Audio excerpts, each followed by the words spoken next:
Hello. Before we begin, I would like to again give the disclaimer that my talk will cover topics such as sexual assault, violence, and drugs. If you find that these topics may harm you more than help you, I would encourage you at any point in time to leave the auditorium during my talk. So before I introduce myself, I first want to tell you about yourselves. Whether or not you've been to university, a quarter of you will be assaulted at some point in your life. If you're a female identifying individual and you have been to university, just under 30% of you will report being assaulted during undergrad. Unfortunately, it's estimated that this is only 20% of the total assaults that will actually occur, meaning the numbers are the majority, and they affect way more students than we even realize. Just as we've been speaking, about 3 people in the general population have been assaulted. This is 1 person every 68 seconds. How long until that's someone you love? Until that's someone you wish were protected? In 2019, I found myself in the wrong room and the wrong time, the wrong 68 seconds. I, like other undergraduate students, decided to go to a party. I went with a group, we didn't stay very long, and we left as a group. Only myself and other women there didn't realize we were being served drinks that were drugged all night long. And while I was fortunate enough to have left the party before the full effects of the drugs took place, other women were not as lucky. Their 68 seconds had run out.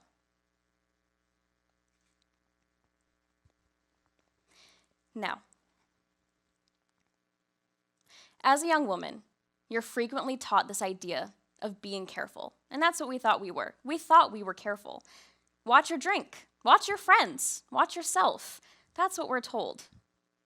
But something that I wasn't taught, and I'm sure many of you weren't taught, is what can actually happen when the inevitable happens. Because no matter how prepared you are, how careful you are, you can't help other people's decisions to harm you. You can't. I didn't know that when you're drugged, your body's temperature regulations can fail, which will lead to hypothermia and respiratory distress and eventually death. I was taken into the hospital, unresponsive, by paramedics on our very campus. I woke up hours later, disoriented, to the loudest noise I've ever heard, which I later found out was my heart monitor. Alarming doctors and nurses, she's still in trouble. Her body is still shutting down. Please help her. And as they rushed into the room, they looked at me and promised, "It's okay. You're going to be okay." And I was too weak to physically ask them, but I looked into their eyes as if to ask, how could I be okay? And the classic spiral, how did this happen to me? How did I let this happen to me? I was so careful. We were all so careful. And eventually, what happened to those other women? Did they get to the hospital? Where are they now? And a week later, when I finally left the hospital, I asked myself the most important question of all. What am I going to do about it? Fortunately, I had an amazing support system, and I was able to return to school, finish out the semester strong. I gained leadership positions in almost every organization I was a part of, including becoming president of the It's On Us chapter, an organization dedicated to preventing sexual assault. I became a public advocate and a leader, and I was given awards and scholarships for my leadership and my educational promise. And most importantly, I filed, fought, and won my Title IX case against those who caused me harm, despite a horrible, long experience that did not follow federal guidelines. And now as I end my undergraduate career, I can't help but wonder, what else can I do about it? I mean, I'm giving a TED Talk, so we can say I did a lot about it, but what else is there? How can we innovate?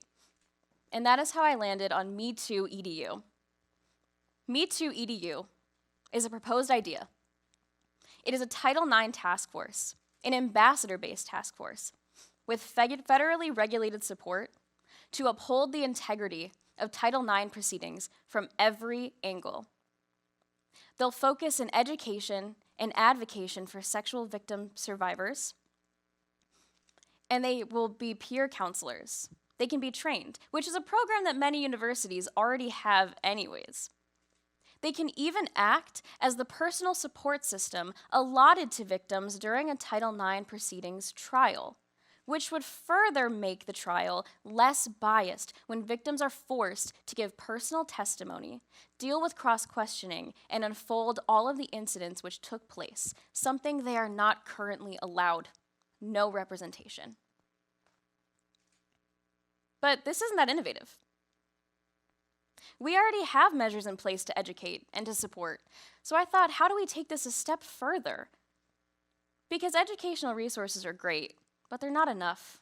They can't stop sexual assault before it starts. So I propose an anonymous complaint box. This would be an online platform, anonymously held by the ambassadors, where students would be able to voice concerns and connect in order to intervene before the violence even begins.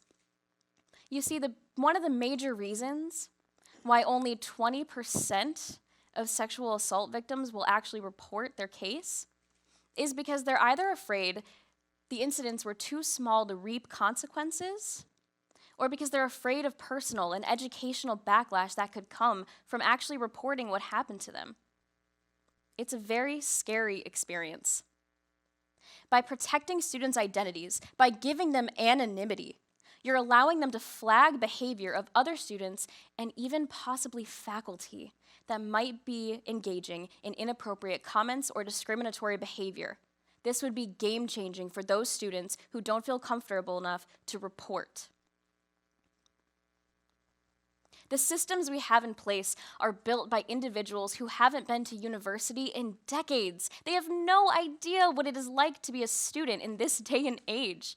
Not to mention, every single resource that we have comes at the problem backwards. It is completely retroactive. To me, this is a clear message. We anticipate this behavior will continue. We accept that this behavior will continue as long as we have the resources to deal with the consequences and the fallout from these incidents.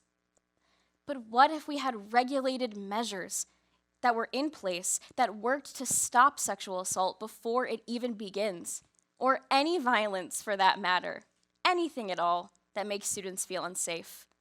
What if we went above and beyond? What if we broke out of all of the ideas set before us? What if we cared enough to actually protect our students and all of our community?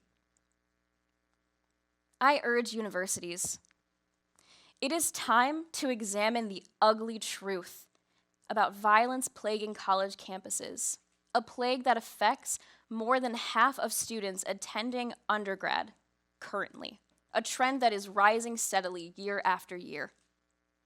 It is time to step it up and make the change. We can make this change to protect our students and bring our universities into a new, innovative way of thinking. Thank you.